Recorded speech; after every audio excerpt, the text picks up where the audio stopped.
Kumusta po kayong lahat? Mapagpalang Martes sa inyong lahat. At sana lahat kayo ay nasa mabuting kalagayan saan mang parte kayo ng mundo ngayon. Maliban kay Diwata, isa pa sa madalas na pinupuna or binabash ng mga netizens ay si Rosemary Tan Pamulaklakin o mas kilala sa pangalang Rosemar Tan. Si Rosemar ay isang negosyante and at the same time, isang social media influencer or content creator na may halos 5 milyon na followers sa kanyang social media account. Iba't ibang mga issues ang pinupukol kay Rosemar. May mga nagsasabi na yung mga karangyaan na meron siya ay puro pakitang tao lamang at hindi ito totoo kung hindi mga peke lamang. Katulad ng maraming pera, katulad ng kanyang mga sasakyan, katulad ng kanyang negosyo, at iba pa. Binabash din siya dahil sa pagiging content creator niya. Kung tutuusin kasi, napakalaki ng tulong ng pagiging content creator niya sa kanyang negosyo. Dahil sa dami ng kanyang followers, mas madali niyang maipromote ang anumang business na pinapasok niya. Pero yun nga lang, sabi nga ng ibang mga netizens na hindi sumasang-ayon kay Rosemar. For the content lang daw or for the views ang lahat ng ginagawa ni Rosemar Tan. Kumbaga, nagbabait-baitan lang ito pero ang totoong intensyon nito ay mang-scam or manloko or manlinlang ng mga followers or kung sino man ang maiengganyo sa sinasabing mga negosyo niya. Inintriga rin pati yung pagbibigay niya ng tulong kay Diwata na sinasabing nagkakahalaga ng almost 5 million pesos worth ang lahat ng ibinigay niya kay Diwata. Meron ding mga nagsasabi na hindi totoo na binigay talaga yung kay Diwata. Kumbaga, for the content lang daw ang sinasabi doon. Hindi daw totoo yung perang ibinigay kay Diwata. Kung hindi, ang ibinigay naman daw talaga kay Diwata ay mga produkto ni Rosemar na kung saan kailangan para itong ibenta ni Diwata bago maging pera o maging cash. Although wala namang makapagsasabi kung gaano ito katotoo, pero ito yung mga lumilitaw na mga haka-haka tungkol sa pagtulong niya kay Diwata. But despite sa lahat ng ito, mukhang hindi naman nagpapaapekto si Rosemar Tan. In fact, meron siyang sagot na pang-asar sa lahat ng mga tao nagsasabi na nagbabait-baitan lang siya at ang lahat ng ginagawa niya ay for the content or for the views lang. So panoorin natin kung paano nagbigay ng sagot na pang-asar itong si Rosemar Tan sa mga bumabati ko sa kanya. And after nito, tsaka ako magbibigay ng sarili kong opinion. So panoorin na natin. So, ayan, may nag-comment. Sabi niya, kunwari mabait for content lang naman. So, ito lang hahamunin ko kayo. Alam niyo kaya ako nagpo-post ng mga pagtulong ko simula noon hanggang ngayon at milyon-milyon na rin po ang ginastos natin. Para yung mga ganitong tao, sasabihan ko kayo na, sige, sabihin na natin for content or kung hindi man for content, sige nga, gayahin niyo ko kahit for content. Basta dapat, totoo na binigay niyo yung tulong sa mga stray dogs, cats, sa mga homeless, sa tao sa kalsada, or mga pulubi, or what. So, yun lang naman content man yan o hindi. Ang importante ay nakakatulong kayo sa mga taong nangangailangan. So, nahamon ko kayo, baka nga 5 piso, hirapan pa kayong iabot sa batang namamalimon sa kalsada o sa matatanda, ba? Diba? At tulad ng sinasabi ko, sa dami ng natutulungan namin araw-araw, hindi na po lahat yun na ipopost namin sa sobrang dami. Kaya nga nung pandemic, halos masaid-said kami at wala na halos matira. Makatulong lang kami sa mga tao. So, kayo, sige mga nagsasabi na for content, sige na mag-content kayo guys. Basta ibigay nyo lang sa kanila. Lalo na ngayon may bagyo. Ayan, mamimigay ako ng bigas, mga ukay-ukay, Korean bundle, mga damit, ayan. At kung ano-ano pa para magamit nila ng mga binabagyo ngayon. Kaya, ayan, magsimula ka na mag-content ngayon. Pero syempre, dapat, totoo yung pagtulong mo. Ibigay mo talaga. Huwag yung content ko, binigyan ko kanyari ng ganito. Tapos, matapos na yung content. Joke lang yun.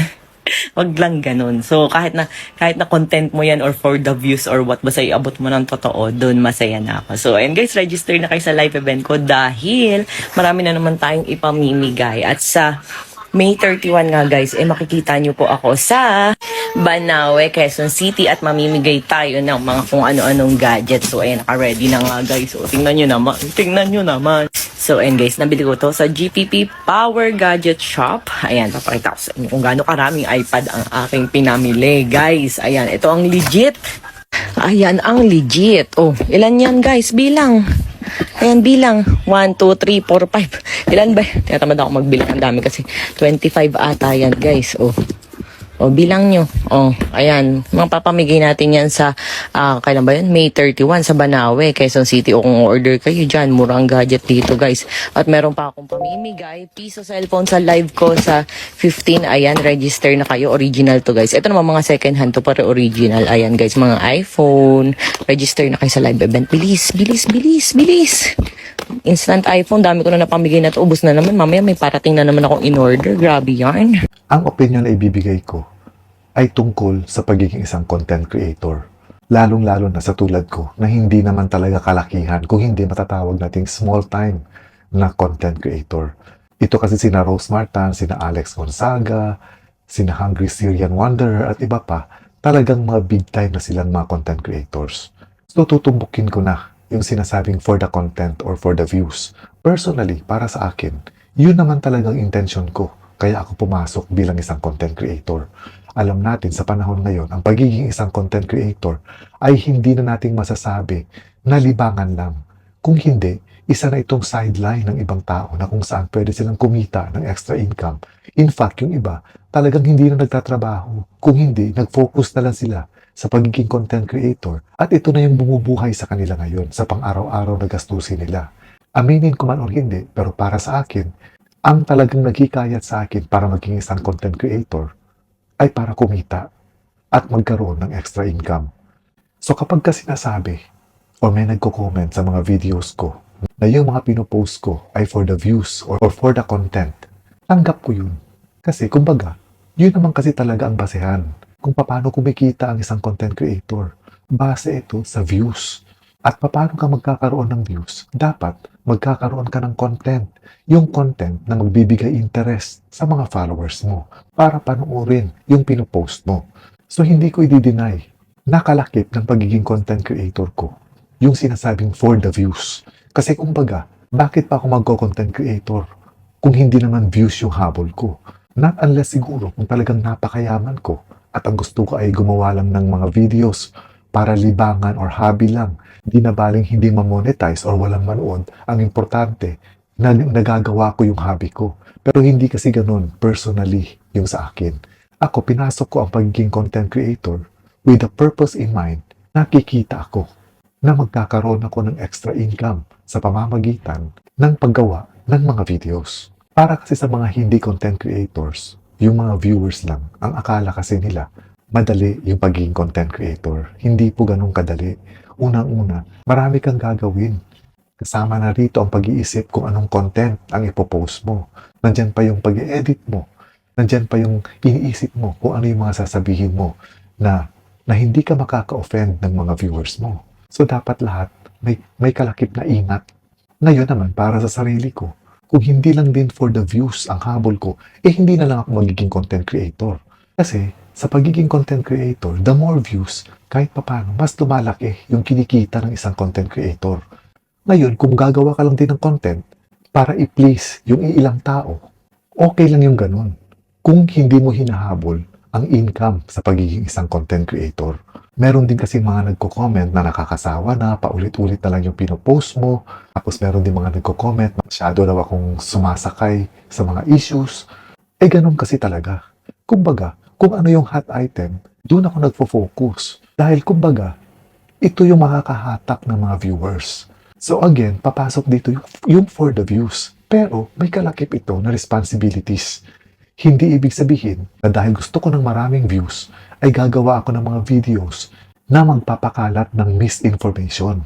O di kaya magpo-post ako ng mga videos na mga fake news na walang basehan, walang legit na sources. Kumbaga, gawa-gawa ko lang lahat. Ito yung mga hindi ko gagawin. At di na baling walang views ang aking mga videos, kesa naman, gumawa ako ng mga videos na puro kasinungalingan at fake news. Hindi ko sinasabi lahat ng content creators ay gumagawa ng mga legit na mga videos o yung mga videos na may mga basehan. Ang iba kasi talagang sinasadya nila na gumawa ng mga fake news para makakuha ng maraming views at mag-trending yung mga videos nila. Ito yung mali sa ibang mga content creators. Pero kung ang ginagawa mong mga videos ay para magpakalat ng information, ng mga totoong information, at meron ka talagang mga basehan or mga sources na legit na kung saan hindi mo lang ito gawa-gawa, Walang masama para sa akin. Kahit pa sabihin nila na for the views lang ito or para lang or dahil trending yung issue. Ganun talaga kasi yun. Sino ba naman ang ayaw ng maraming views? Sino bang content creator ang ayaw na magkaroon ng maraming views yung kanyang video? Yung bawat video na pinopost niya. At sino bang content creator ang ayaw na kumita? Kaya ko nga pinasok ang pagiging content creator. Number one purpose ko dito ay para magkaroon ng additional income at hindi para lang magpa-cute at lalong-lalo na hindi para magpakalat ng misinformation o fake news. Ngayon, sa mga viewers na hindi mga content creators, kung hindi niyo gusto yung napapanood ninyo o yung mga dumadaan sa mga walls ng Facebook ninyo, huwag nyo nang panoorin.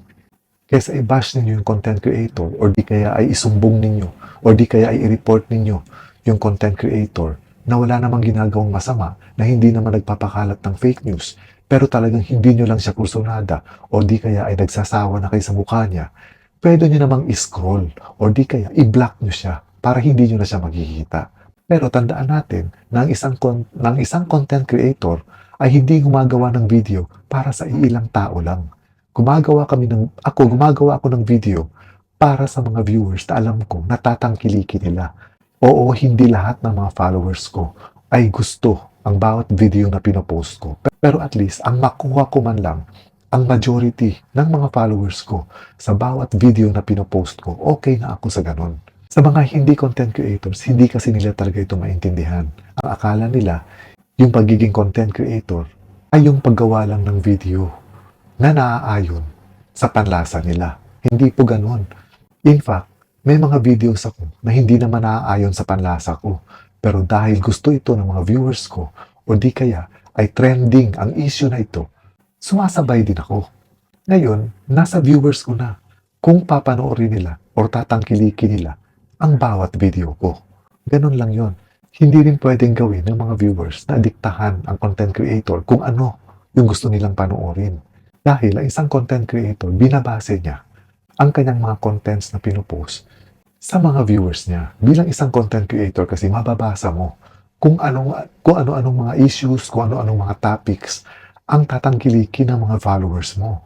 And of course, sa dami ng followers ng isang content creator, normal na that we cannot please all our followers.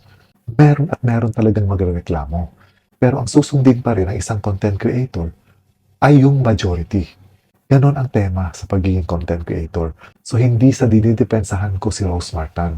Pero naintindihan ko yung sinasabi niya na totoo nga naman talaga na for the views and for the content. Pero, ang importante dito, totoo yung content mo at totoo yung intention mo. Hindi yung for the content na fake yung pinapakita mo or di kaya ay nagpapakalat ka ng misinformation. Kalakip na ng pagiging content creator ang for the content and for the views. Dahil dyan nabubuhay ang isang content creator. Kung hindi mo naman habol na magkaroon ng maraming views, edi wag ka na lang magpamonetize as a content creator. Gawin mo na lang siyang libangan na pwede mong i-post ang anumang gusto mo without considering kung ano yung gusto ng mga followers or manonood mo or mga viewers mo. So ayan, in-explain ko lang yung side ko. I am not saying this in general para sa lahat ng mga content creators. Kung hindi, ito yung point of view ko bilang isang content creator. And I hope medyo kahit papano naipaliwanag ko ng maayos yung sarili ko. And this is all for now mga kaibigan. Sana naging maliwanag yung paliwanag ko para maintindihan nyo yung pagiging isang influencer or pagiging content creator ko.